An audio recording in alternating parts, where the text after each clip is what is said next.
దేశవ్యాప్త కార్మికుల సమ్మెను విజయవంతం చేయాలని సిఐటియు నాయకులు కోరారు. ఫిబ్రవరి 16న జరిగే దేశవ్యాప్త కార్మికుల సమ్మెను జయప్రదం చేయాలని ఈ రోజు ఏఐటియుసి జిల్లా ప్రధాన కార్యదర్శి కడారి రాముల ఆధ్వర్యంలో రాజన్న సిరిసిల్ల జిల్లా కోనరాపేట మండల కేంద్రంలో పోస్టర్ను ఆవిష్కరించారు. అనంతరం వారు మాట్లాడుతూ దేశవ్యాప్తంగా కార్మికులు కలిసికట్టుగా ఉండి ఈ బంద్ను జయప్రదం చేయాలని, అలాగే తమ డిమాండ్స్ ను నెరవేర్చుకునే దిశగా పోరాటం చేయాలని కోరారు. ఈ కార్యక్రమంలో కాంగ్రెస్ పార్టీ జిల్లా కార్యదర్శి గొట్టె రుక్మిణి, భవన నిర్మాణ కార్మిక సంఘం నాయకులు బొల్లె బాబు, సుతారి సంఘం అధ్యక్షులు శ్రీను, శేఖర్ మరియు తదితర సంఘాల నాయకులు పాల్గొన్నారు. ఈ రోజు కోనరావుపేట మండల కేంద్రంలో మరి కేంద్ర ప్రభుత్వం కార్మిక వ్యతిరేక చట్టాలకు వ్యతిరేకంగా ఈ మండల కేంద్రంలో మరి పోస్టరు, కరపత్రాలు మరి ఆవిష్కరించినటువంటి జాయింట్ యాక్షన్ కమిటీ ఆధీనంలో జరుగుతున్నటువంటిది. ఈ రోజు ఈ నెల 16వ తారీఖు నాడు సిరిసిల్లలో కాలేజీ గ్రౌండ్ నుంచి ఆర్డీఓ ఆఫీసు దాకా మరి మహాధర్నా ఉంటది. మరి గ్రామీణ ప్రాంతాలలో కూడా బంద్ పాటించి ఈ సమ్మెకు, ఈ ధర్నాకు, ఈ ర్యాలీకి మరి అన్ని సంఘాల కింద పనులు చేస్తున్నటువంటి రైతాంగము, మరి కార్మికులు, కర్షకులు, బీడీ కార్మికులు, బీడీ టేకదారులు, మరి అన్ని యూనియన్ల కింద పనిచేస్తున్నటువంటి అందరూ కూడా హాజరై ఆ మహాధర్నాను విజయవంతం చేయాలని చెప్పి మండలం కేంద్రం నుంచి మరి కాంగ్రెస్ అనుబంధ సంఘం ఐఎన్టీసీ ఆధీనంలో కూడా నేను వాళ్లకు పిలుపునిస్తూ, మరి ప్రజలారా ఇప్పటికైనా అర్థం చేసుకోండి. ఎందుకు అనంటే నరేంద్ర మోడీ గారు మరి తెలియకుండానే మరి రాష్ట్ర ప్రజలే కాకుండా కేంద్ర ప్రభుత్వం నలుమూలలను నష్టం చేసేటువంటి విధానాలు ఆయన పరిపాలనలో జరుగుతున్నాయి. ఇవాళ రామజన్మ భూమి అని మరి ఇంటింటికి తలవాలు వంచుతూ మరి మతకాల్లో మత పిచ్చిని ప్రజల మధ్యలకు మరి రేపుతూ మరి ప్రజలను పక్కతో పట్టించేటువంటి పరిస్థితి. ఇవల్ల మరి నిన్ననే మరి బండి సంజయ్ గారు మరి కోనరావుపేట మండల కేంద్రంకి వచ్చి 5 సంవత్సరాలు ఎంపీగా ఉన్నావు అయ్యా ఎంపీ గారు, మరి ఈ మండల కేంద్రానికి గాని, ఈ ప్రజలకు గాని, మరి ఈ పార్లమెంటు నియోజకవర్గంలో మరి ఏమి సంపాదించి పెట్టినావు, ఏమి సాధించి పెట్టినావు, ఏమి చేసినావు, అనేకమైనటువంటి ప్రజలకు మౌలిక సమస్యలన్నీ ఎక్కడనే ఉండి మళ్లీ ఎలక్షన్ రాగానే మతాన్ని అడ్డు పెట్టుకుని, కులాన్ని అడ్డు పెట్టుకుని ఇవాళ ఓట్ల కోసమే మీరు ఓట్లు దండుకోవడానికి వచ్చేదాన్ని మేము ఖండిస్తా ఉన్నాం. ఏది ఏమైనా మరి ప్రజలు గమనిస్తా ఉన్నారు. ఏ పార్టీ ఏం చేస్తుంది అనేది ప్రజలు గమనిస్తూ ఉన్నది. ప్రజాస్వామ్యంగా ప్రజల పరిపాలన, ప్రజలకు సంబంధించినటువంటి ప్రజలకు ఏ పార్టీ అయితే బాగుంటుందని చెప్పి మరి ప్రజలందరూ కోరుకొని ప్రజలు దేన్ని తరిమి కొడతారో కొట్టండి.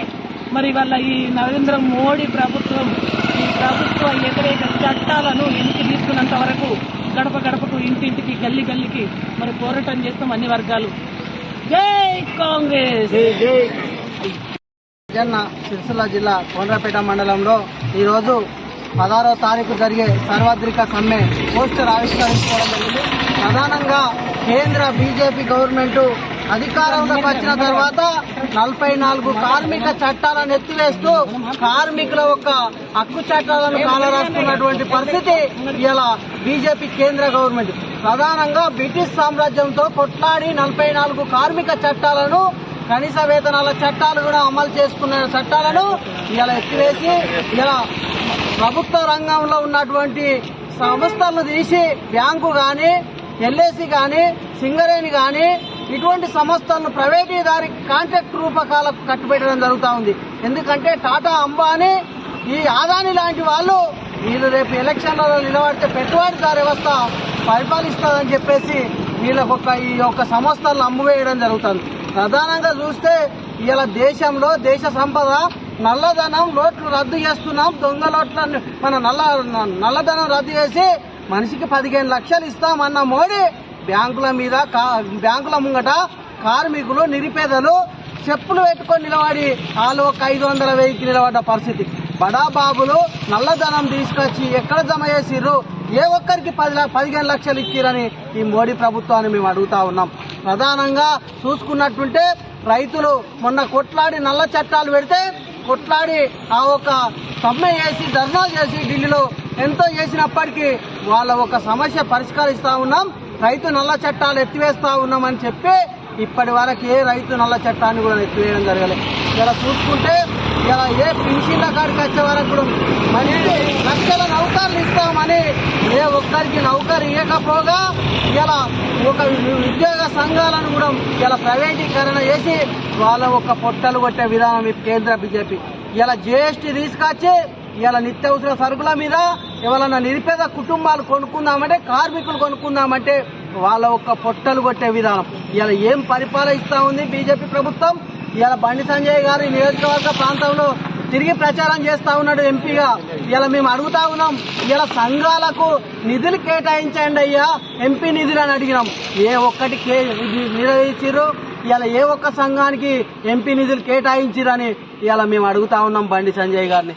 ఇలా ఏదో శ్రీరాముని పేరుతో అయోధ్యలో ఇక్కడ స్థానికంగా ఉన్న కార్మికులకు పని దొరకకపోతే అయోధ్యలో రామ మందిరం కట్టినాం, అక్కడ రాముని తలవాలని ఊరూర వస్తా ఉన్నారు.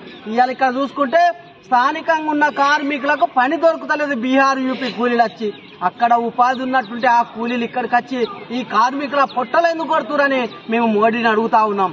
ఇలా నీ ప్రాంతంలో పని దొరికినట్టుంటే ఆ కార్మికులు వచ్చి మా ప్రాంతంలో మా కార్మికులకు పని దొరకకుండా ఎందుకు చేస్తారని అడుగుతా ఉన్నాం మోడీని.